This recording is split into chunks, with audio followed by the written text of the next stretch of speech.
praise the Lord, mga kapatid, for this wonderful morning na gugulin natin itong umagang ito sa pag-aaral ng salita ng ating Panginoon.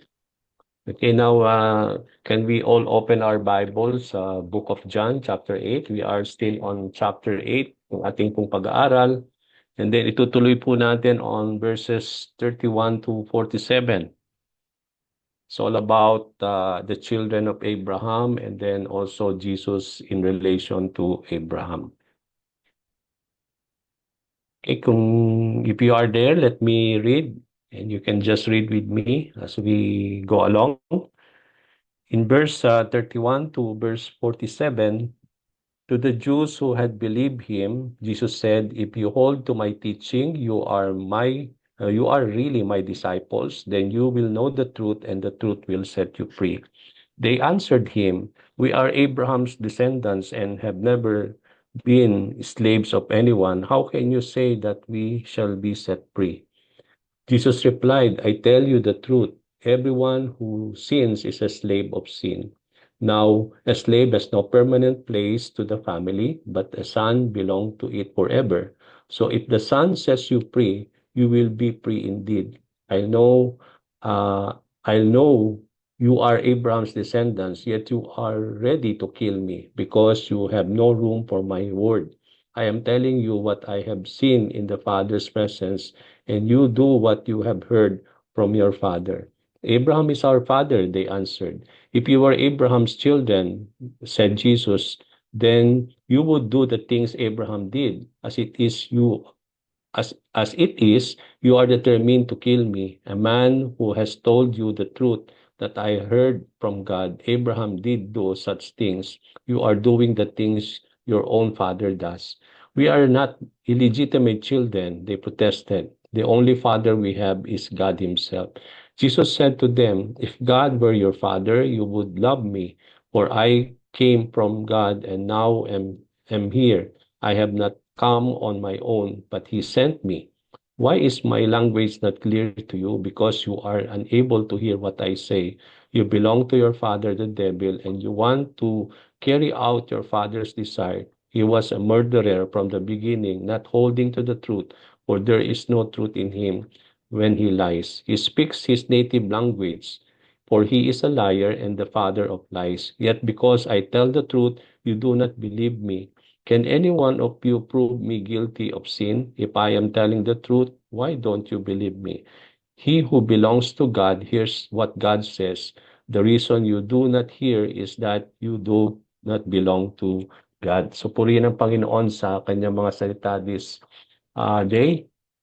Okay, now we come to the third part po ng ating pong pag-aaral regarding chapter 8 of the book of John. No? For the past session, as we make a recap, dahil hindi tayo nakapag-meet last week, napag-aralan natin on the first part of our study dito sa John chapter 8 regarding the adulterous woman who was caught in the actual sin of committing adultery. No? At kung paano po sa John chapter 8 verses 1 to 11, kung paano itong adulterous woman was given grace by the Lord and mercy, and she was been forgiven by the Lord.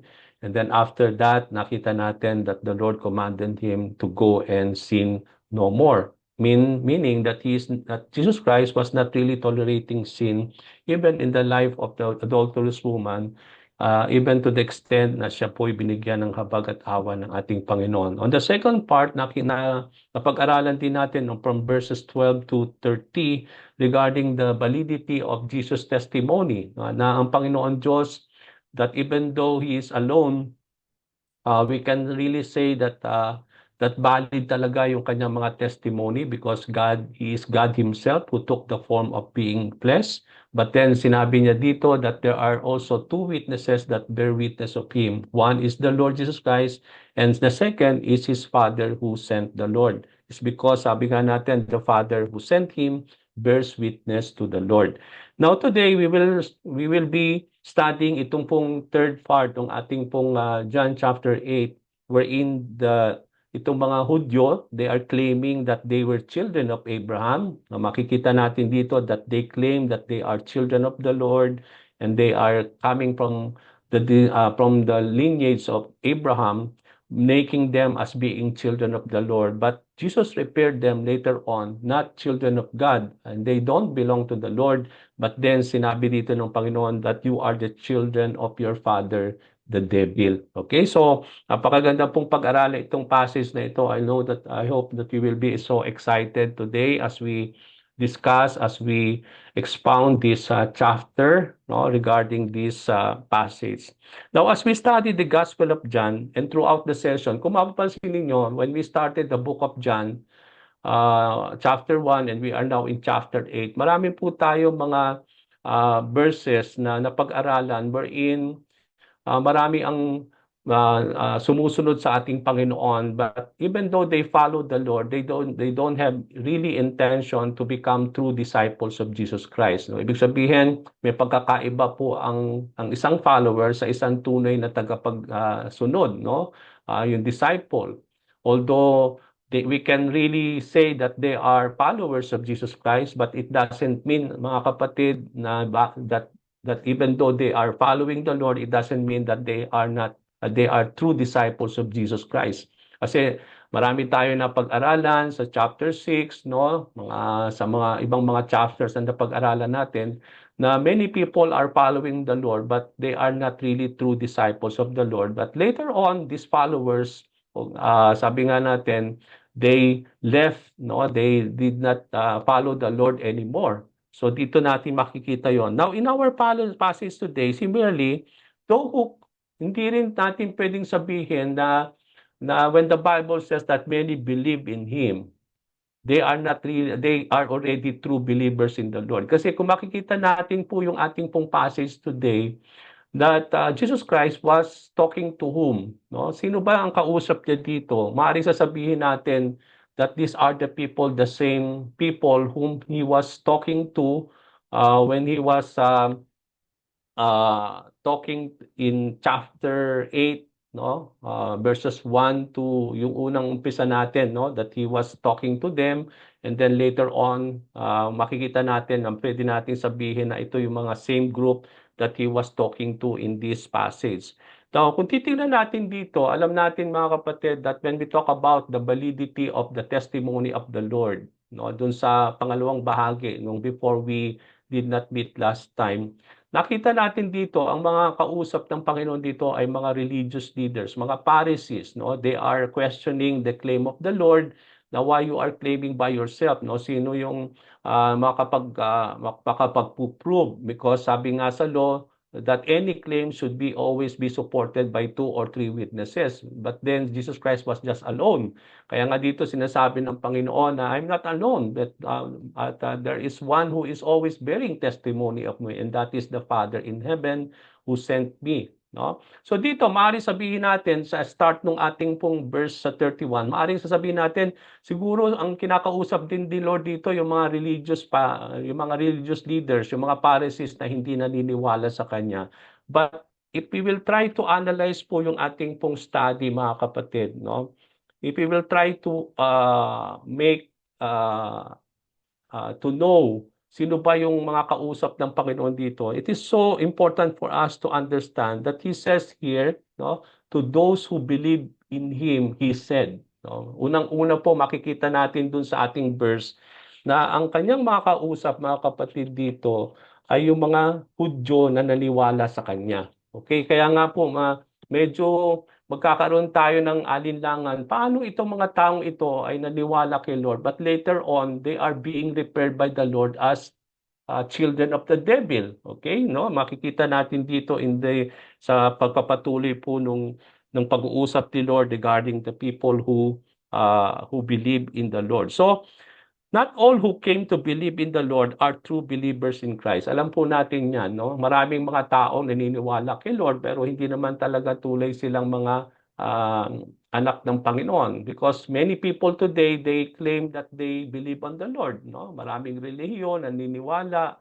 sumasampalataya kay Lord, no? Lalo na po yung mga dating relihiyon natin, we also believe on the Lord Jesus Christ, but then in reality, we are not really true children of God. No? Makikita natin dito, at yun po yung makikita natin dito. It doesn't mean that you believe in the Lord, you are already a child of the Lord. No? Yun nga yung makikita natin from this passage today, that not all believers are really true believers in Christ.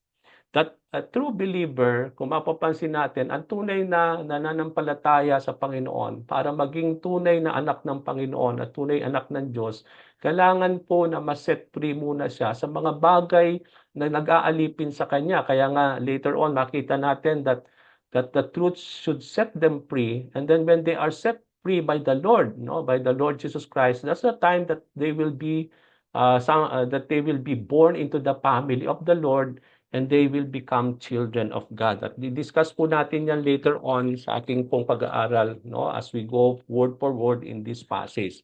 Now, bakit ko sinabi dito that he was talking to the believers in those times, no? Kasi in verse 31, ang sabi dito, to the Jews who had believed him, Jesus said. So, ito pa nga sinasabi ni Lord dito sa verses na ito, ang kausap niya at ang kanyang binibigyan ng mga words na ito ay yung mga taong naniwala sa kanya, yung mga Hudyo na naniwala sa kanya, no? To the Jews who had believed him, Jesus said, sabi doon. So, from this verse, we come to know that Jesus was talking to the Jews who believed him.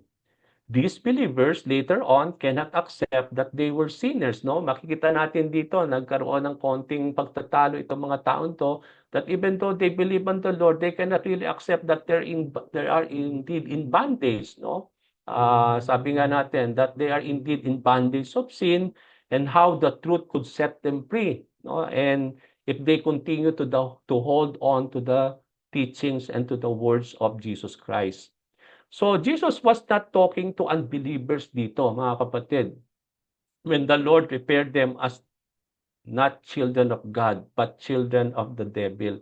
Kung titingnan natin, it is easy for us to know and understand na at i-accept natin ang mga unbelievers talaga na hindi naniniwala kay Lord. Pwede natin sabihin talaga na logically na talagang sila yung mga hindi tunay na anak ng Diyos because they are not believing on the Lord, no? Napaka hindi mahirap intindihin na ang mga unbelievers na hindi nananampalataya sa Panginoon are not really children of the Lord, no? But then dito mahirap intindihin kasi kung mapapansin natin, sa umpisa pa lang, ang kausap ng Panginoon ay ang mga Hudyo na naniwala sa Kanya. And how is it possible for them that even though they believe on the Lord, but then later on, they are not being, and they are not being prepared as children of God, no? At yun po yung makikita natin na para bang, bakit nangyaring ganon? No? Bakit itong mga believers na ito who believe on the Lord, they are not really still true children of the Lord. You may say, perhaps, baka sasabihin natin, perhaps he was not actually talking to the believers. No? Maaring iba ang kausap niya dito, hindi talaga mga believers. Okay? Maaring magja-justify tayo. Pastor Nick, baka naman hindi talaga mga believers ang kausap niya dito. Kaya later on, they are being prepared by the Lord as being not children of the Lord. No? Maaring sabihin natin, these are still the Pharisees na kanyang kausap na hindi naniniwala sa kanya. Okay, it may be somehow like that, yung po yung inyong pananaw. But then, kung mapapansin natin from our passage, it was mentioned to the Jews who had believed him that Jesus was talking to them. Okay? Now, yung pong laging yung word na they, kung mapapansin niyo, yung word na they, referring to the group of people na kanyang kausap, wala pong sinabi doon that they are not really or they are other people, no, within that particular group. Kasi pag sinabi nating they, no, kung titingnan natin dito, no, basahin ko ulit, no. Sabi dito, to the Jews who had believed him, Jesus said, if you hold to my teaching, you are really my disciples. Then you will know the truth, and the truth will set you free. Okay, they answered him. So the word they there, mga kapatid, the pronoun they there is being referred dun sa mga people who believe in him. No? Ibig sabihin, kasi kung hindi po yun yung mga nire-refer ni Lord dito ng mga believers, then hindi po dapat they ang ginamit doon. It may be somehow, baka ang sinabi ng word natin dito, to those who did not believe him, they said to the Lord that we are Abraham's children. But then, ang linaw po na sinabi dito, ang sinabi doon, they answered Jesus Christ, no? They answered him. It means to say, yung the same people na nire-refer Jesus Christ dito na mga Jews who believe in him are the same people whom Jesus Christ was talking to here. Hindi sila mga unbelievers talaga, kundi they are believers who came to believe in the Lord. Okay? So yun po yun makikita natin. Yung the word na yung they referred to the people whom he was talking to. Even in the start of the passage that they are being referred as Jews who believe in the Lord. Okay? Verse 45, makikita natin dito, yet because I tell you the truth, you do not believe me. So, ibig sabihin, even though ito pang mga tao pa ito, ng mga Hudyo na naniwala sa Panginoon, in reality, kung titingnan natin ang mga buhay nila, they are not actually believing in the Lord. No? There are certain things that they cannot really accept, no? Especially the truth about they are indeed in bondage of sin, that they need to be set free. Kasi kung titingnan po natin, mga kapatid, no? Even in our lives as believers in the Lord, paano ba tayo nag-umpisa sa ating buhay, no? 'Di ba tayo po bago tayo nanampalataya sa ating Panginoon, we are in bondage of sin. Lahat tayo, bawat isa sa atin ay talagang alipin ng ating pagkakasala, ng alipin tayo ng ating pong mga maling ginawa, ng mga bagay na mga panahon na yon na hindi pa tayo sa Panginoon. But then it doesn't mean right away na nung tayo naniwala sa Panginoon ay we are already somehow, sabi nga natin, we have been set free already of everything that we have, no? That it means to say that even though we are still believers in the Lord, ang dami pa po mga bondages na kailangan tayo na i-set free ng Panginoon. Kaya nga sabi dito, manatili tayo. We need to continue to know the truth so that the truth will always set us free. No? Ibig sabihin, sa ating buhay, nung tayo po yung nanampalataya sa Panginoon, hindi automatically natanggal lahat yung bondages natin. That explains bakit maraming mga Kristiyano na kahit sila'y tumanggap sa Panginoon, bakit kailangan niyang patuloy na deliverances, no? Mapapansin ninyo, may mga believers in the Lord na tumanggap na sa Panginoon, pero kailangan pa nilang i-deliver sa mga bondages, sa mga bagay na nagiging alipin pa rin sa kanila. That doesn't mean na kapag tayo naniwala sa Panginoon ay automatic na talagang wala na tayong makakarga sa ating mga buhay. And that explains even in our lives, no? Patuloy pa tayong sineset free ng Panginoon sa iba't ibang mga bagay na nagbibigay alipin sa atin, no? Maraming mga Kristiyano na talagang alipin pa rin ang kanilang mga kasalanan kahit sila sumanggap na rin sa Panginoon, no? Nanampalataya sa kanila, no? So it means to say, ang isang tunay na disipulo ng Panginoon ay yung patuloy na nananatili sa salita ng Panginoon, patuloy na lumalago upang sa mga katotohanan na yan na ating nalalaman at naiintindihan at ito'y panghahawakan natin. And that is the time that the truth will always set us free from all those bondages. So dito, ito mga believers na ito, sabi ni Lord, even though they believe on Jesus Christ, these Jewish people, yet later on, they are still not believing on Him on many areas of their lives. Ibig sabihin, hindi sila 100% believing on the Lord. Although they said that they believe on the Lord, many who believe in the Lord, but then later on, kung makikita natin, nare-reveal dito sa ating pong passage, that sinasabi ng Panginoon, even in verse 44, 45, that I tell you the truth, sinasabi ko sa inyo ang totoo, you do not believe me. Okay? So, ibig sabihin, maaaring sinasabi lang nila talaga na sila naniwala sa Panginoon, but then later on, in reality, they are not really who had really come to believe the Lord Jesus Christ. So this means that within the group of Jewish believers in our time, no, there are who believe in the Lord who were not able to know and accept the truth. Meron po mga sandali sa isang buhay ng isang mananampalataya na kapag habang patuloy siyang nag-umpisa siyang naniwala sa Panginoon, pero habang pong patuloy na ibinibigay sa kanya ng Panginoon ang katotohanan, that's the time that they cannot really accept the reality. Ito po yung ating senaryo sa ating pong passage. na itong mga taong ito ay naniwala kay Lord, but then after the Lord revealed to them the truth, I tell you the truth, no? Sabi doon that you need to continue to my word. Ibig sabihin, as ang isang mananampalataya na naniwala sa Panginoon, kailangan siyang magpatuloy sa salita. At para yung salita ng Panginoon ang magbibigay sa kanila ng katotohanan at ang katotohanan na magpapalaya sa kanila. But then kung titingnan natin dito, habang nalalaman nila ang katotohanan, that's the time that they cannot accept those truth, no? At dito nga natin makikita that when the Lord revealed to them that na yung katotohanan patungkol po sa mga taong ito na niwala sa Panginoon, they cannot really accept the truth na sinasabi ng Panginoon sa kanila. Okay? So what was Jesus disclosing with those people who believe in Him? Ano ba yung sinasabi ng Panginoon dito sa mga taong naniwala sa Kanya, sa mga Hudyo? Sa verse 31, sabi dito, if you hold to my teaching, you are really my disciples, then you will know the truth and the truth will set you free. So what does this Lord implying here? Ano ba ang sinasabi dito ng Panginoon sa mga Hudyo na naniwala sa Kanya? First, it gives us that one of the mark of a true disciple of Jesus Christ. Dito, sinasabi ng Panginoon, I tell you the truth. Okay? Dito natin malalaman ang isang tunay na disciple of the Lord. Who is the true disciple of the Lord? What is the mark that we can say that we are true disciples of the Lord? Ang sabi ng Panginoon dito, if you hold to my teaching, you are really my disciples. So dito makikita natin ang isang tunay na mananampalataya, ang isang tunay na disipulo ng Panginoon ay yung patuloy na who is always holding to the teachings of the Lord, who is always holding to the words of Jesus Christ.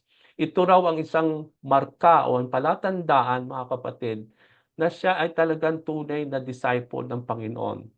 That to hold is, Jesus said to His disciples are those who hold to His teaching. Now, what do we mean by hold? No? How do we hold to the teachings of the Lord? Paano ba natin panghahawakan? Ibig sabihin, paano natin panghahawakan ang kanyang mga salita, ang kanyang katuruan, no? To hold His teachings means to accept, no, and to believe on what the Lord is trying to say through us through His word. So if we hold on to the teachings of the Lord, not only we will accept those teachings, but we will come to believe on it. Okay? Also, to take hold of the word of the Lord is also to know, to understand the teachings of the Lord also, and to put them into practice. No, kaya nga mapapansin natin dito, sabi sa salita ng Panginoon, we are not only hearers of the word of Jesus Christ, but also we are doers of the Lord Jesus Christ. So dito natin makikita, mga kapatid, na isang marka ng isang tunay na disipulo ng Panginoon ay yung patuloy na humahawak o pinanghahawakan niya ang salita ng ating Panginoong Hesukristo. At ibig sabihin ng panghawakan daw is to accept and to believe the word of Jesus Christ, to know and to understand and to apply all those teachings of the Lord into our lives. Kasi hindi po, it is one way to know the teachings of the Lord. It is also one way, another way also is for us to obey that teaching. Kaya kung mapapansin natin dito, maraming mga disipulo ng Panginoon, patuloy lang na yes, they are accepting and they are believing on those words, no? But then, even though they believe on those words, hindi naman nila ito pinamumuhay, no? Kaya nga makikita natin dito, maraming mga tao, they are just hearing the word of the Lord, but they are not doers of His words, no? It is possible for a disciple to become like that. But a true disciple of the Lord is not only hearing those teaching and holding on to the word of the Lord, but also they are applying it into their lives. At yun yung makikita natin. At kapag ito'y ina-apply natin, as we hold on to the teachings of the Lord, ina-apply natin ito, and that is the time that the truth will always set us free. No? Yung patuloy tayong lumalago sa katotohanan. At dahil sa katotohanan na yan, no, nagliliwanag yung mga areas na madilim pa rin sa ating mga buhay, no? At tayo ay nase-set free, na expose yung mga bagay na na nandun pa rin kahit tayo'y naniwala na sa Panginoon. Hindi big sabihin na tayo naniwala ay malinis na tayo, but there are still that the truth can enlighten us, no? Para ma-expose po yan, kailangan po yung liwanag, yung katotohanan upang yung mga bagay pa rin na hindi sa liwanag ay ma-expose po at ito po'y ma-reveal sa atin so that we are able to be set free from all those things. Okay? Pangalawa, makikita natin anong ini-imply nito sinabi ni Lord, that not only the true disciples of the Lord are those who hold on to His teachings, but also Jesus was implying a process. Meron siyang proseso. Paano ba ang proseso parang isang tao, ang isang believer ay maging true disciple? Now, meron ding distinction ang isang believer as ang isang true disciple. Hindi po siya pareho yan, mga kapatid. Hindi ibig sabihin na niwala ka ay true disciples ka na. There's a process for a believer para maging tunay na disipulo ni Lord. So may proseso siya. At dito sa verse na ito, makikita natin yung process na sinasabi ni Lord para ang isang believer ay maging true disciples of the Lord. Kasi hindi automatic po yun mangyayari, mga kapatid, na kapag tayo tumanggap sa araw na ito ay true disciples na tayo. No, it is not like that. Kailangan iproseso tayo. Merong mga bagay na ipoprocess si Lord sa atin para maging isang tunay na disipulo ng ating Panginoon. So ano yung process dito? Yung first stage, kung makikita natin, ay kailangan ng isang tao na malaman niya ang katotohanan. Ibig sabihin, ang isang tao pala, kailangan niya malaman ang katotohanan. The truth here is referred to the teachings of the Lord Jesus Christ. Ang isang tao, even bago siya maging believer at manampalataya sa Panginoon, kailangan niya malaman muna ang katotohanan. At ang katotohanan na yan ay nandoon sa salita ng ating Panginoon. So, kailangan na muna ng truth. No? At yun makikita natin dito, for a believer to become a true disciples of the Lord, he needs to know first the truth. Okay, and how does he will know the truth? The truth will be always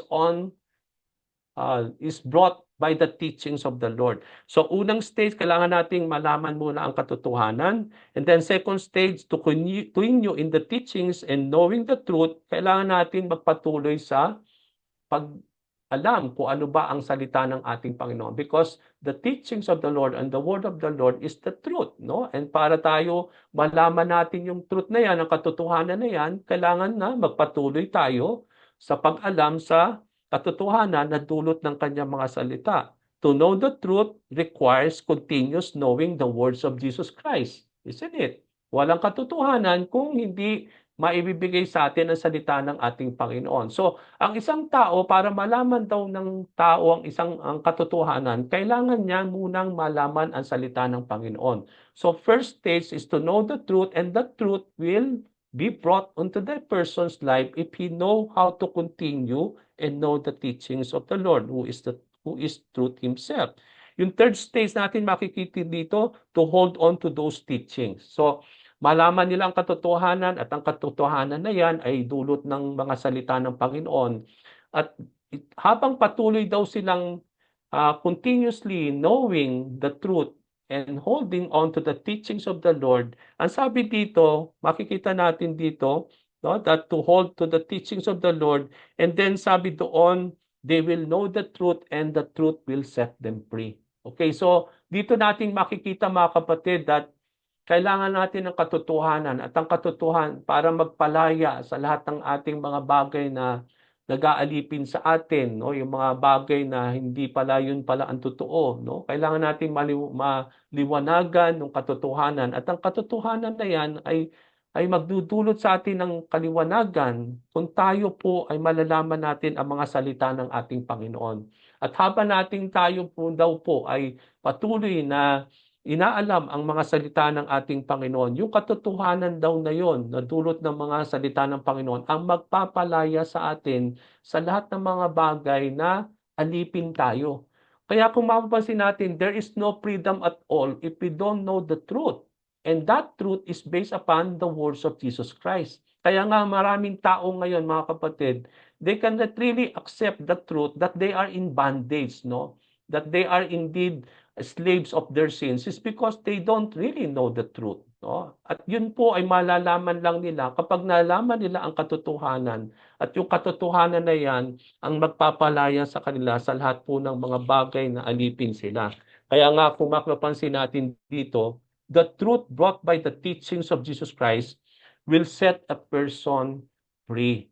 So, kailangan pala ng isang tao na malaman niya ang katotohanan na yon upang mapalaya siya sa iba't ibang mga bagay na siya'y alipin nito. Kaya nga, kung mapapansin natin sa mundo natin ngayon, sa buhay natin ngayon, ang dami pong tao na alipin ng napakaraming bagay. No? They are in bondage of different kinds of sin. No? At ang tunay ng pala na makapaglalaya sa mga taong ito ay ang salita ng ating Panginoon. Kung sila'y malalaman nila ang katotohanan at yung katotohanan na yon ang magpapalaya sa kanila. But then, there is no freedom at all if there is no truth, sabi nga natin. And that truth is brought in a person's life when he will come to know the words of Jesus Christ. So it means that even before knowing the truth, there is something for us to be set free. Okay? So kung titingnan natin dito, this tells us na dalawang bagay. Ano yung dalawang bagay na ito? Ito ay nagbibigay sa atin ng katotohanan that all people are in bondage and they are all in slavery. Kaya nga sinasabi ng Panginoon, ito ang katotohanan. At ang katotohanan na yan, and sometimes ay hindi matanggap ng tao. Na ang katotohanan, lahat ng tao ay alipin ng kasalanan. And that's what the truth is telling us today, no? That the truth that all people are all in bondage of sin. That they are slaves of their sinfulness. Okay? So yun yung unang katotohanan na ipinapahayag dito ng Panginoon. The truth that will set them free is that they are all really slaves of their sins. No? Kaya nga sinasabi dito, the truth will set you free. From what? From the sin, from the slavery of sin. Yung katotohanan ang siyang magpapalaya sa atin. So here, we will also say that it tells us the truth, not only that all people are in bondage and slavery of sin, but also it tells us the truth that there is freedom. Na meron pong kalayaan na magpapalaya sa kanila, no, from all those bondages, that there is this freedom or they can be set free from all those bondages. So this reveals, mga kapatid, that those who are in bondage and slavery, who become slaves, and for them to find freedom, mga kapatid, and to be set free, they need to know the truth first. Okay? At yun po yung problema. Yung katotohanan na yan ang talagang hindi nila matanggap. Na dito, even in our passage, na even though these people believe in the Lord, hindi nila matanggap ang katotohanan that they are in bondage of sin. Yun nga yung pinagtatalo nila kay Lord. No? That we are children of Abraham, that we are not in bondage, na hindi kami naging alipin ng kahit kanino. No? At dito nga natin makikita that they are denying that they are indeed in bondage or they are indeed in slavery. No, pero ang katotohanan talaga that all people are in bondage. They are all in slavery because of our sins. At yun po yung mahirap tanggapin. At kung i-apply natin ito sa salvation, makikita natin. Kaya today, hindi natin pwedeng hindi isabihin ang katotohanan kapag tayo nag-evangelize ng tao dahil sila'y makasalanan at sila'y alipin ng kanilang makasalanan. At kapag sinabi mo yan, katotohanan na yan sa tao, hindi nila tatanggapin yan as something that is truth. Hindi nila sasabihin, bakit ako'y alipin? Bakit makasalanan ba ako? Or anything, nagsisimba naman ako, namumuhay ako ng tama, and everything. So, they will not accept the truth. No? Kaya nga yan po yung scenario natin even in our time na sinasabi mo na ang totoo, hindi pa rin nila talagang tanggapin ang katotohanan na yan. No? Especially, the truth that all people are in bondage of sin. Okay? Makikita natin yan even in the area of salvation. So when the Jews who believe in Jesus Christ heard that Jesus told them, they answered the Lord that they were descendants of Abraham and have never been slaves of anyone. No? Nung binanggit ni Lord na the truth will set you free, ang sinasabi dito, ang parang ang dating ditong sa mga tao is that they are in bondage of. That they are alipin ng kahit ano, na merong nag-aalipin sa kanila. Kaya nga sinabi nila that they are children of Abraham. Sabi doon, sinabi nila kay Lord that we are not in bondage of anything. No? They claim that they have never been in slavery or in bondage of. No? Dinideny nila yon. They asked Jesus Christ, how can they say, tinanong nila si Lord, how can you say that that you shall be set free? Okay, yun yung tinatanong nila kay Lord. So dito makikita natin dito mga kapatid that even do pala na isang tao ay naniwala kay Lord, it doesn't mean that he will believe everything that the Lord will say to them. Even na sabihin na ni Lord ang katotohanan sa kanila, hindi pa rin nila ito tanggapin. Katotohanan na nga ito. So it means to say, in our lives, kung titingnan natin ito sa buhay ng tao ngayon, it doesn't mean, sabi ko nga, na kapag ang isang tao ay naniwala kay Lord, hindi ibig sabihin nun, paniniwalaan niya lahat yung sasabihin ni Lord. Okay? Because somehow, especially when it comes to our lives, no? Maraming mga believers today, they cannot accept the truth. They continue to justify their wrong actions, no? Alam natin 'yan, that they continue para po mapatuloy sila sa kanilang mga maling gawain, gina-justify nila yung kanilang mga kasalanan, yung kanilang mga bagay na ginagawang hindi tama, even though they are already being told of what is the truth, no? Kung makita natin, yung katotohanan binabaluktot ng tao at para po ma-justify yung kanilang mga wrong actions. At hindi po yung makikita natin dito. Sinasabi na ni Lord yung katotohanan sa mga taong ito that para sila'y mapalaya, kailangan nilang magpatuloy at panghawakan ng mga salita ng Panginoon upang hindi lang sila magiging tunay na disciples, kundi patuloy silang mapalaya sa anumang mga pagkakaalipin sa kanila. At yun yung hindi matanggap nitong mga Hudyo na ito na niwala kay Lord. Hindi lang matanggap na meron silang mga karga-karga sa kanilang mga buhay that they are in bondage and they need to be set free. Okay? Now, this tells us that a person will not accept what they need to be set free if he is not able to realize that he is under slavery or slaves of something. Hindi ka mapapalaya sa isang bagay kung hindi mo tatanggapin na alipin ka noon. Okay? So, ibig sabihin, sa ating pong buhay, hindi ka madi-deliver o mase-set free sa mga bagay na alipin tayo kung hindi mo tatanggapin, kapatid, na ikaw alipin ng mga iyon. Kasi there will be no freedom and we will not be set from it kung hindi muna natin i-accept na tayo alipin ng mga yon. Kasi kung hindi mo sasabihin na hindi ka alipin nun, so hindi mo tatanggapin na bakit kailangan kang mapapalaya doon.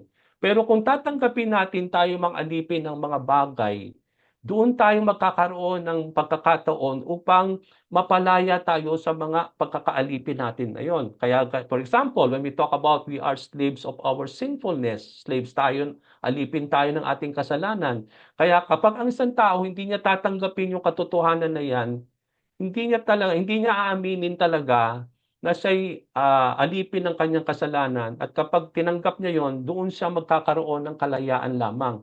Pero kung hindi niya tatanggapin yon, he will not be set free from that bondage, no? Kaya kung makikita natin yon, napaka-importante muna na tanggapin ng tao na sila'y alipin ng kanilang mga maling gawain, ng mga bagay na hindi tama, lalo tigit sa lahat yung alipin tayo ng ating mga pagkakasala para ang taong yon ay mapalaya.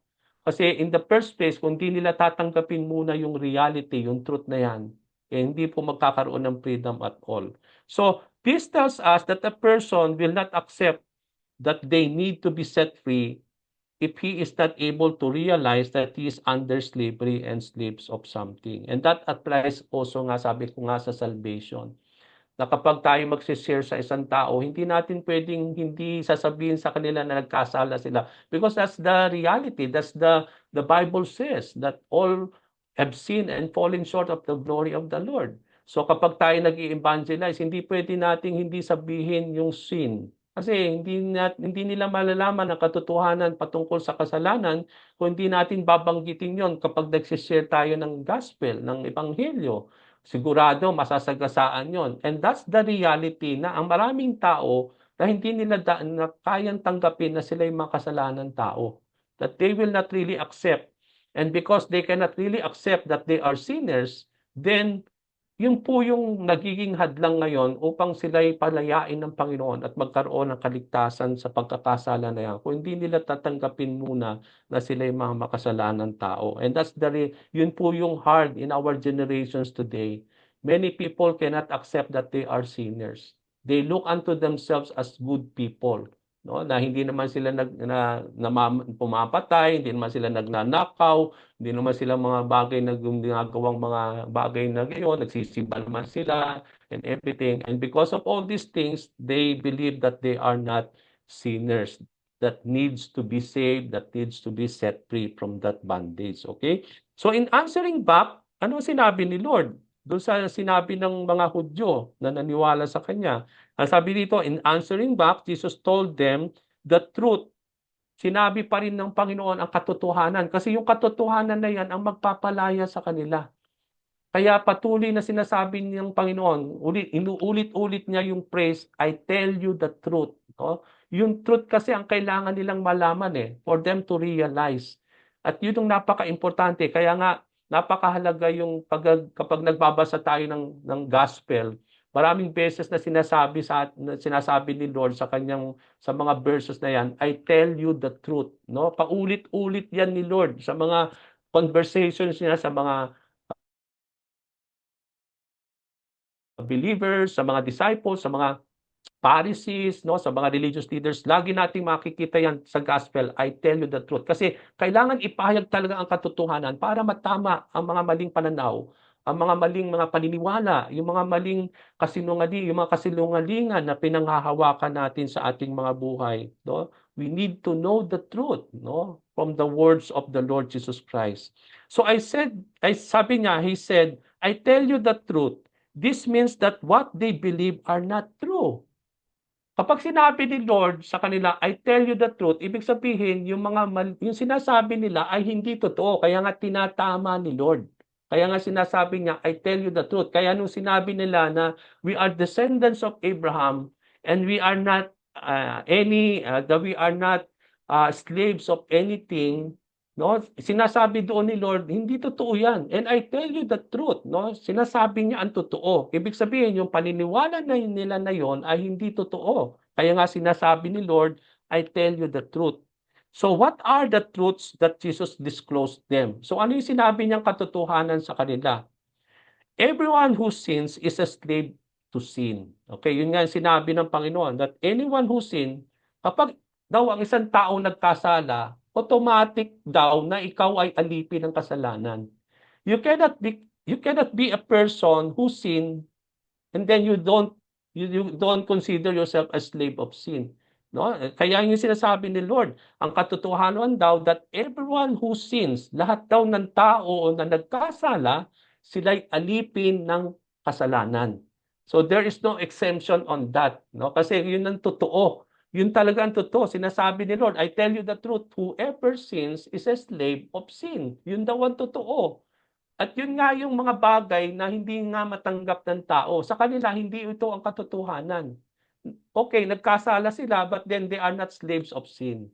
Okay, hindi sila alipin ng kasalanan. So the Bible says that all who have sinned before God, alam natin that all have sinned before God, sabi sa Romans, na lahat ng tao ay nagkasala. It means to say we are all sinners and there is no righteous, not even one, sabi sa Bible. So ibig sabihin, wala pong isang matuwid, ni isa man, sabi sa salita ng Panginoon. So it means to say all have sinned. And because all have sinned, we are all slaves of sin.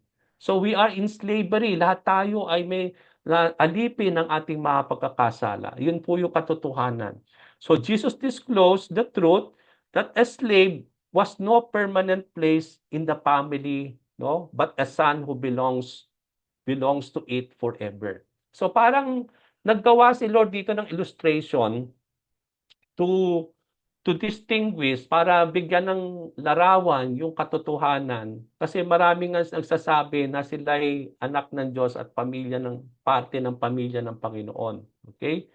Now, sino ba talaga ang mga tunay na pamilya ng Panginoon? Kaya nga, hinalarawan dito, kunyari, sa isang pamilya, meron kang katulong at meron kang anak. Okay? Kunyari, you have a son and then you have a slave or a servant in the family. Ang sabi dito, kung titingnan natin dito sa nilalarawan ni Lord, yung slave, no, has no permanent place in that family. Okay, dahil slave ka lang ng pamilya na yon, wala kang karapatan. You don't have even right to become part of that family because you are just only a slave. No, you are only a servant, no, na naglilingkod sa pamilya na yon. Pero nilarawan naman ni Lord yung son na tunay na anak nung magulang, okay? But then the son belongs to the family forever. Okay? So dito, sinasabi dito, this reveals that a slave who is enslaved of sin has no place in the family of God. Okay? Dahil ang sabi nga natin dito na ang tunay na permanente na meron talagang masasabi natin na siya'y anak ng Diyos ay yung mga ginawang talagang tunay na anak ng ating Panginoon to be considered to be a part of the family of the Lord. At ito nga, sabi nga natin, the firstborn is the Lord Jesus Christ, no?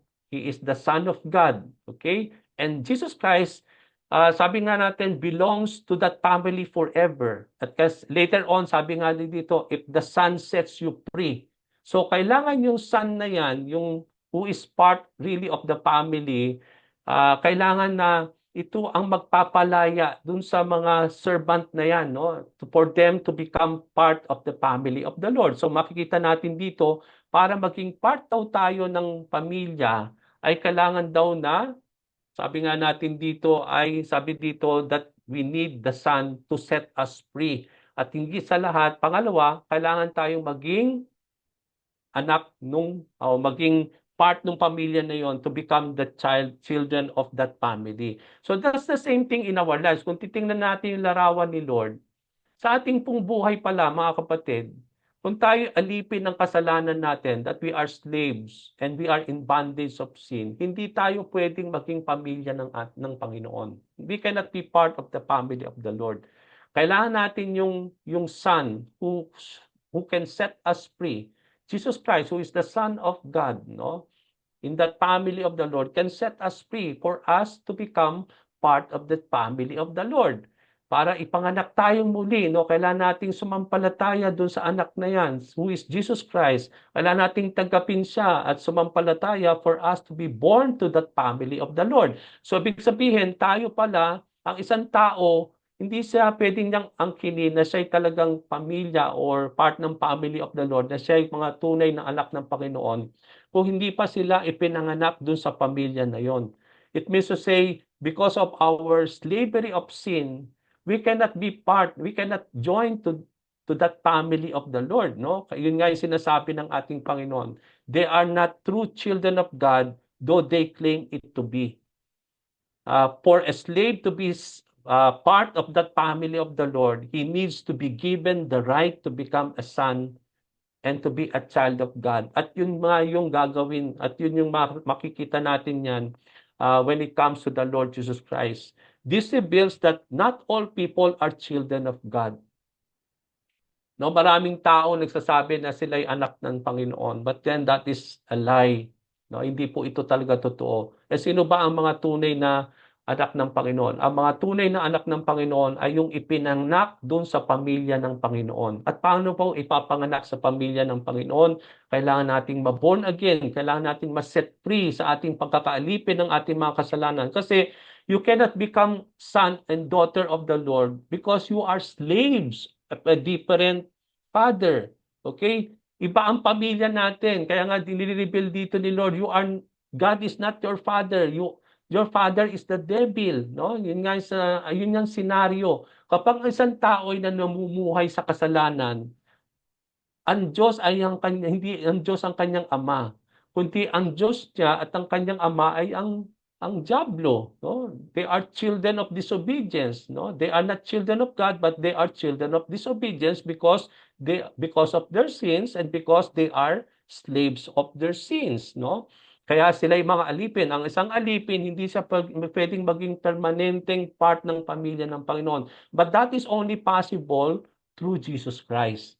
No, yun makikita natin dito, that they can be set free from their slavery, and then they can become now part of the family of the Lord. Paano mangyayari yon, Pastor Nick?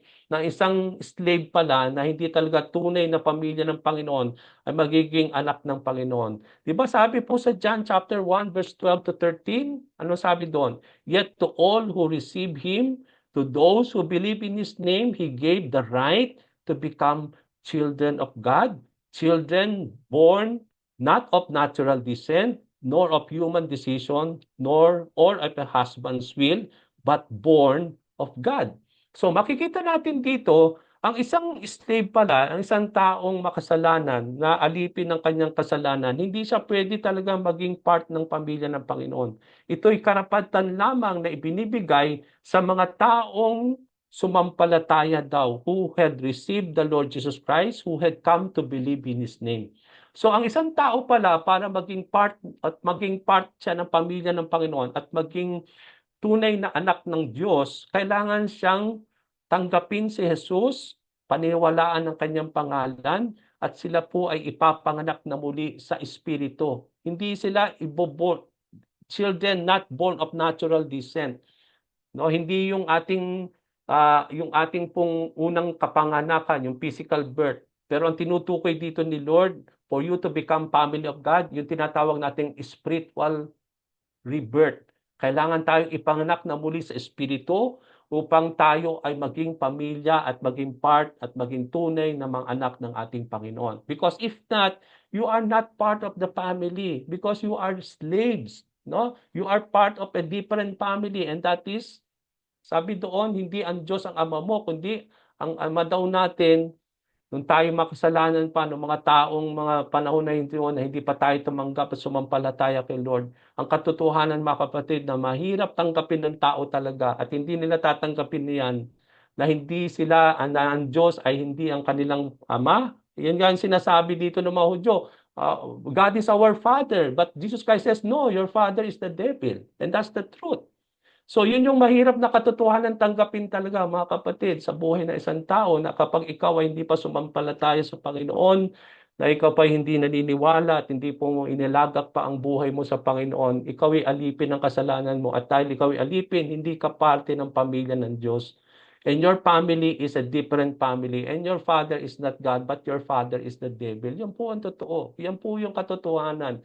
Alam ko mahirap tanggapin yan ng tao, but then that's the reality. That's what Jesus Christ is trying to say here.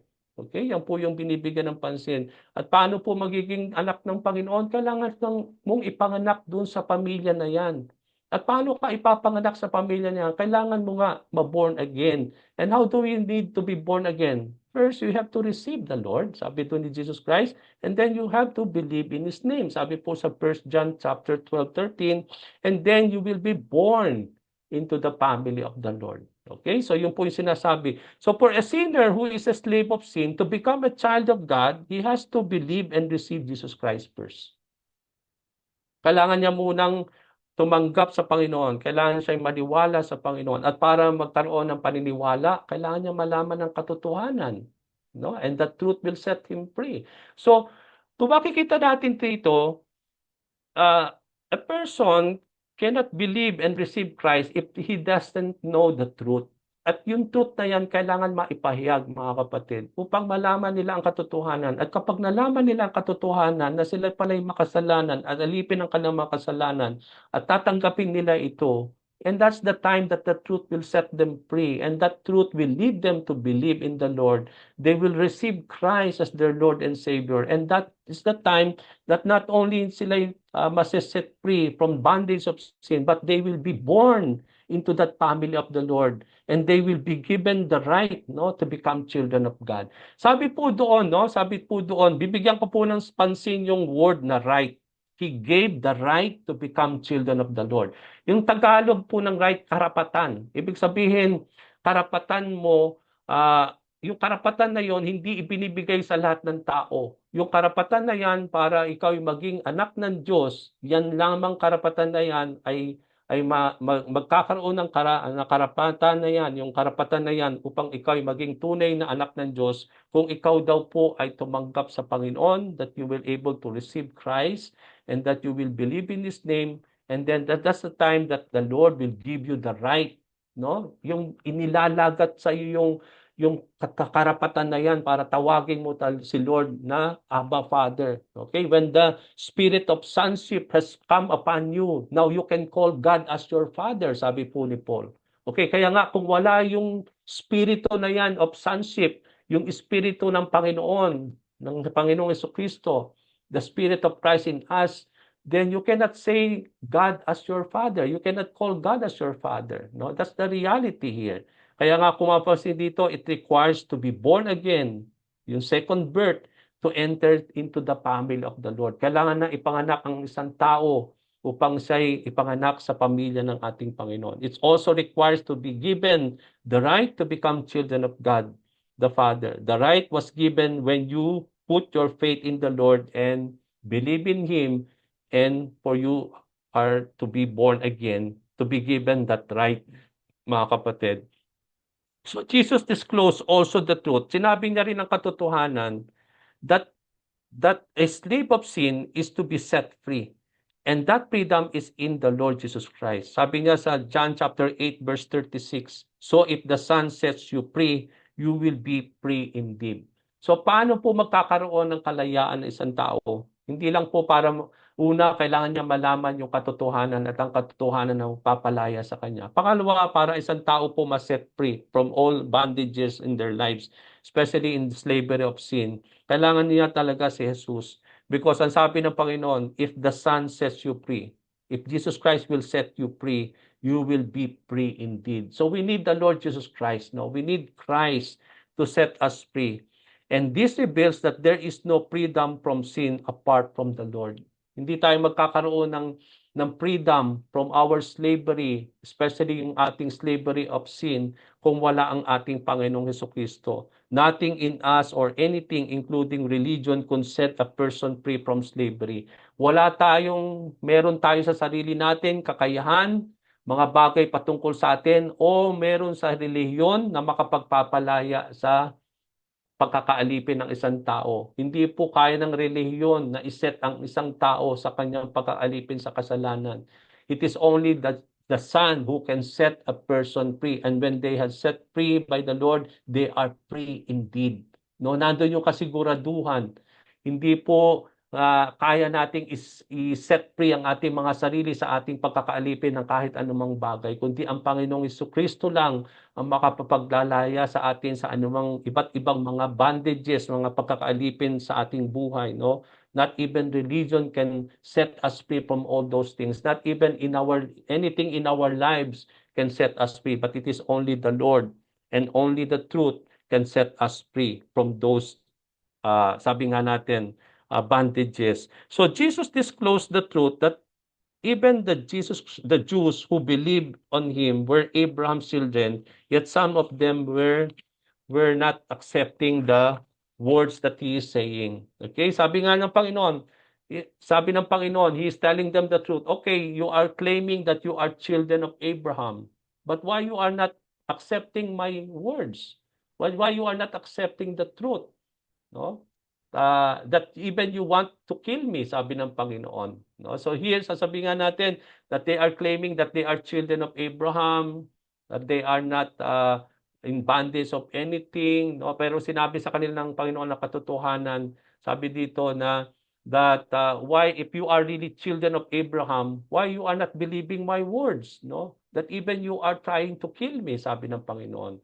They have no room for the words of Jesus Christ that could set them free. Walang silang puwang sa katotohanan, sa salita ng Panginoon upang mapalaya sila sa mga bagay na gayon na nagsisilbing kasinungalingan o nagbibigay sabi nga natin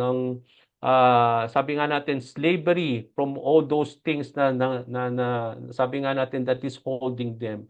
Instead, they were doing what they have heard from their father who is the devil. Kaya nga sabi ng Panginoon, why you are not accepting my words, no? Instead, you are still following what that your father is telling you, no? Yung nga sinabi dito ni Lord, that they were doing what they have heard from their father who is the devil. So Jesus discussed the truth that if these Jews who believe in him were Abraham's children, they should have done what Abraham did. Sabi ng Panginoon, kung kayo mga tunay na disipulo ng Panginoon, no? Then you will become like your father Abraham, no? And then you will also do what Abraham did. At ano pa yung sinabi dito ni Lord? Na yun daw ang palatandaan kung sila yung mga tunay na anak o descendants ni Abraham, kung ginaya nila yung ginawa ni Abraham. Ano ba yung ginawa ni Abraham? At yun po yung katotohanan na magsasabi kung sila yung mga tunay na anak ni Abraham. So sa verse 40 to verse 41, ang sabi dito, Jesus said that Abraham hold on to the truth that he heard from God. At yun ang nakita natin kay Abraham. Noong mga panahon na yon, nung sinabi ng Panginoon Diyos kay Abraham, iwanan mo yung lugar, no? Isama mo ang iyong mga pamilya at pumunta ka sa isang lugar na yon, no? Kung saan siya pinapupunta ng Panginoon sa Kadean, sa Promised Land, no? At yun nga ang ginawa ni Abraham. He believed the Lord, no? He hold on to what the Lord God says. At yun yung nakita natin kay Abraham. Na wala tayong nakita kay Abraham na nag-question or merong half-heartedness in obeying the Lord. But then, sabi doon, kaya nga ang sabi sa Bible, it was credited to him as righteousness. Nung siya naniwala sa Panginoon, nung pinanghawakan, when he hold on to the words of God, at pinanghawakan niya yung pangako, yung salita ng Panginoon, at hindi niya inisip kung anumang mga nagdalawang isip, kundi pinanghawakan niya yung sinabi ng Panginoon, pumunta siya sa lugar na kung saan siya pinadadala ng Panginoon, at pinanghawakan niya ang pangako ng Panginoon. He'd hold on to that promises of God. Okay? So, yun yung nakita natin kay Abraham. At yun yung sinasabi ni Lord Jesus Christ dito, kung kayo yung mga tunay na anak ni Abraham, you should have followed what your Abraham did. Nung siya'y sumampalataya sa Diyos nung pinanghawakan niya ang mga salita ng Panginoon, that Jesus said that Abraham hold on to the truth that he heard from God, that Abraham believed God and the words that he heard from him, na pinanghawakan ni Abraham yung mga salita ng Panginoon na sinabi ng Panginoon sa kanya, no? Wala siyang alinlangan o anuman. Kung sila yung mga tunay na anak ni Abraham at galing sila sa Abraham, sabi ng Panginoon, then you should have done the same thing, no? But this is that case that for the Jews who claim to be Abraham's children, no, hindi yun yung case. They have not believed the truth that Jesus was telling them, and that they determined to kill even the Lord, no, at that particular time. Isn't it many believers? Di ba alam natin, mga kapatid, hindi ibig sabihin na naniwala ka ay okay ka na. Sino pa ang mga taong sumisigaw nung si Jesus ay nasa kay Pontius Pilate, na sinabi nila palalayain ko si Jesus at palalayain ko si Jesus, no?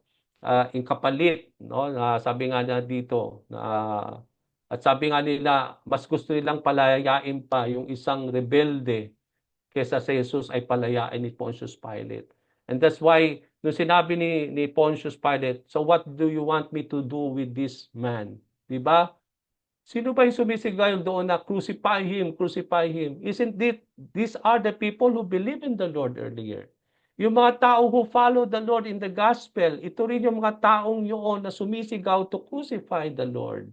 Ito mga taong sinasabi dito who had come to believe in the Lord, na nagsasabing sila yung mga anak ng Diyos, na nagsasabi na sila yung mga anak ni Abraham, na sila ay walang pagkakaalipin ng kahit kanino man. Ito yung mga tao pa rin na sumigaw ng mga panahon to crucify the Lord, no? Kung makikita natin. So, makikita natin dito, it is not enough really to believe, no? For us to believe, because later on, as we come to know the truth, that's the time that people struggle to believe on that truth. At maraming tao, nagsimula po ang isang tao na maniwala sila sa Panginoon. Yes, on that first stage, naniniwala sila. But as they continue to know the truth, as they continue to hear the teachings of the Lord, that's the time that many people struggle to accept that truth, no? Kasi hindi nila matanggap talaga yung mga bagay na sinasabi ng katotohanan patungkol sa kanila. At kung hindi nga natin tatanggapin yung mga bagay na yan, although naniwala tayo nung una yan ang mga bagay na pipigil sa atin upang mapalaya tayong patuloy sa mga bagay na alipin pa rin tayo. Dahil sabi ko nga kanina, it doesn't mean that you believe on the Lord, wala ka ng karga. Many believers today, they are still in bondage of many things, no? Matagal na sila sa Panginoon, but they are still struggling in their bondages, no? Na ngayon pa rin ay alipin sila ng iba't ibang mga bagay sa kanilang mga buhay. Kaya nga, kailangan na nila ma-set free, but then ayaw nila ma-set free, no? Even though alam na nila ang katotohanan, even though they are continuously hearing the word of the Lord, na para bang wala nang effect yung salita ng Panginoon sa kanila because they are still justifying the wrong action, mga kapatid. Kaya nga yung katotohanan na yan parang wala nang dating sa kanila because they don't want to be set free from what they are having in our time. Nakakalungkot po mga kapatid yung senaryo na yan sa isang mananampalataya ng ating Panginoon. So Jesus Christ replied that they were not really legitimate children of God, that you are not children of Abraham, that you are not really legitimate children of the Lord. Okay? Why? But before we answer that, mga kapatid, in verse 42, kung titingnan natin, di ba, word for word tayo dito. Okay, sa verse 42, sa verse na yan, ang sinabi dito, if God were your father. If God were your father. Kasi sinasabi ng mga tao na ang Diyos ang kanilang ama. Now, ang sabi ng Panginoon, if God were your father. Now, hindi niyo papansin yung word na were? Bakit siya plural? Okay? Pwede namang if God was your father. Okay? Because God is one. Okay? Because we know that God is one, no? But there are in three person in one God. When we talk about God, sabi nga, pinapahayag ni Moses, pinapahayag ng Panginoon that God is one. No? That the Lord is one. No? If God is one, then it should be was, hindi where. Okay, bakit if God was your father? Okay, but where ang ginamit dito? Bakit plural when we talk about God? No? Bakit hindi siya singular? Okay, alam naman natin God is one. Okay, so dito makikita natin dito bakit the word where denotes plural, no? So why not say if God was your father? Does this denotes the Trinity? No? Pwede nating sabihin, does this denote Trinity? Because if where is used, the phrase should be if the gods were your fathers. So kung ginamit na where, dapat plural yun. Kaya yung dapat yung God, dapat may S.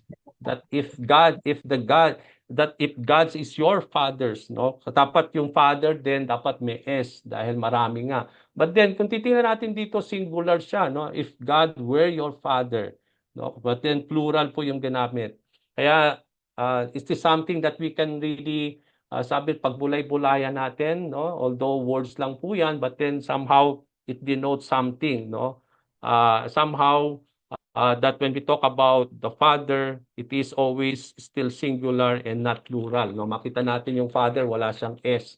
Kahit ginamit po yung where. No? Kasi where is a plural thing. Okay? Now, bakit po yung mga Hudyo are not really legitimate children of the Lord? Magtatapos na po tayo. Bakit sila hindi mga tunay na lehitimong mga anak ng Diyos?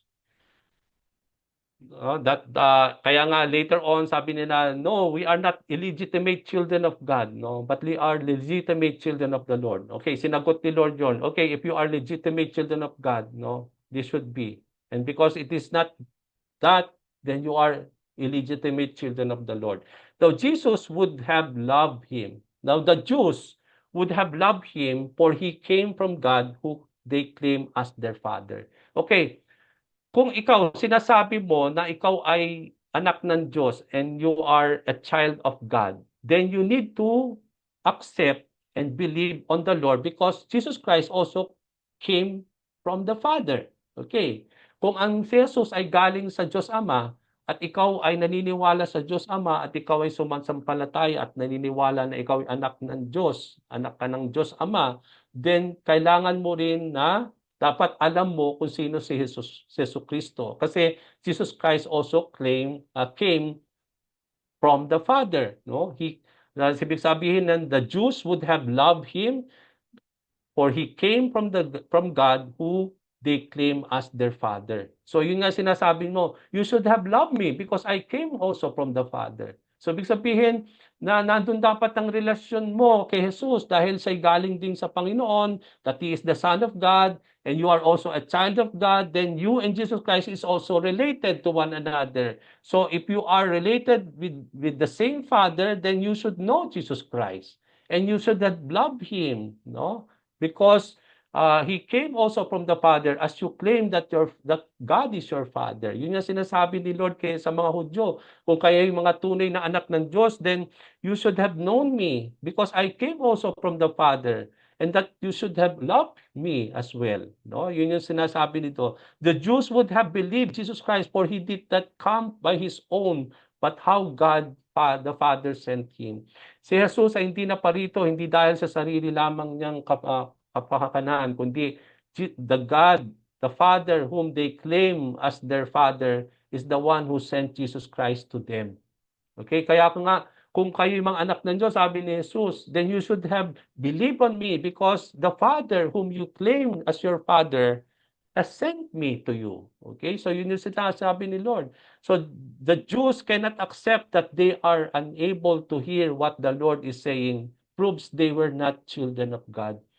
Na dahil hindi nila kayang mahal tanggapin si Lord at ang kanyang mga salita na binibigay sa kanila ng Panginoon, ito yung nagpapatunay mga kapatid na hindi sila talagang mga tunay na anak ng Panginoon, na hindi sila tunay na anak ni Abraham. Kasi si Abraham, pinanghahawakan niya, siya'y nakikinig at pinanghahawakan, naniniwala sa mga sinasabi ng Diyos. And here comes Jesus Christ as God in the flesh. And they cannot really accept what the Lord is trying to tell to them. The fact that He is the Son of God, and we are also claiming as children of the Lord, then we should have accepted everything the Lord, no? Even yung mga claims ni Lord, yung mga bagay na kanya sinasabi, it proves that indeed that we are really true children of the Lord. Pero kung hindi natin tatanggapin si Jesus at hindi natin tatanggapin yung kanyang mga sinasabi, then we cannot really claim as we are really children of the Lord, no? It means to say we are not really a child of the Lord. They should have the same understanding like the Lord. If Jesus Christ came from the Father and we are also part of that family of the Lord, then we should have really have the same understanding like the Lord, no, in everything. Kaya the Jews cannot hear and accept the words of Jesus because they belong to their father, the devil. Bakit hindi nila kayang tanggapin yung salita ng Panginoon? It's because they cannot accept and hear and accept what Jesus Christ was trying to say to them is because sabi ni Jesus Christ, they don't belong to their father God, but they belong to their father the devil, no? And the Jews are not true children of God because they do not have sabi nga natin to carry out the desires of God the Father, but the desires that they continue to follow are the desires of the devil. No, sabi nga natin, if we are true children of the Lord, we are always after the desire of our Father in heaven. But in reality, titingnan natin ang tao, no? Sinasabi nilang na sila yung mga anak ng Diyos, but they are not carrying out the desires of the Father in heaven, that they are carrying out yung mga bagay na dulot ng ating pong sinfulness, ng ating pong sinful nature, no? That proves itself that we are not carrying out the will of the Father, but we are carrying out the desires of the devil, no? So the Jews are not children of God because they cannot understand the truth, because they are children of lies, just like their father, the devil, who is a liar and father of lies. Kung sinasabi na ng Panginoon ang katotohanan sa kanila, and they are not really believing on that truth, then they are not really on the truth, but they are still in lies, no? Nandun pa rin sila sa kasinungalingan. At kapag ang tayo po ay nasa kasinungalingan, then we cannot become children of truth. Then we are children of lies. And our father is the devil himself because he is the father of all lies, sabi doon. That in the beginning, he is He's the liar even in the beginning, no? And he is the father of all lies, sabi nga natin. So Jesus was telling the truth to them, but they do not believe the Lord. Hindi pa rin nila talagang tanggapin yung sinasabi ng Panginoon. So the one who belongs to God, as I end, as being His true children, are those who hear what God says. The reason why they do not hear what the Lord was telling them because they are not really true children of God. And sabi nga din ng Panginoon, you don't belong to God. Because if we belong to God, kung tayo talaga sa Diyos, and we are children of God, then we will always believe the truth, that in this truth is always found in the teachings and the words of Jesus Christ. Kaya nga tayo, bilang mga anak ng Panginoon, patuloy nating na inaasam natin lagi na marinig ang salita ng ating Panginoon. No? So for us to know the truth, because habang patuloy nating nalalaman ang katotohanan na yan, dulot ng salita ng ating Panginoon, ito ang nagpapalaya sa atin sa iba't ibang mga bagay na hanggang ngayon ay maaring tayo po'y alipin pa ng mga bagay na yan. Pero kung tayo mananatili sa kanyang mga salita at panghahawakan natin ang katotohanan, ito daw ang katotohanan na magpapalaya sa atin sa iba't ibang mga bagay na that we are in bondage of. Okay, so praise the Lord for this wonderful time. So I just bring this back to Sister Brenda for our poor reflection.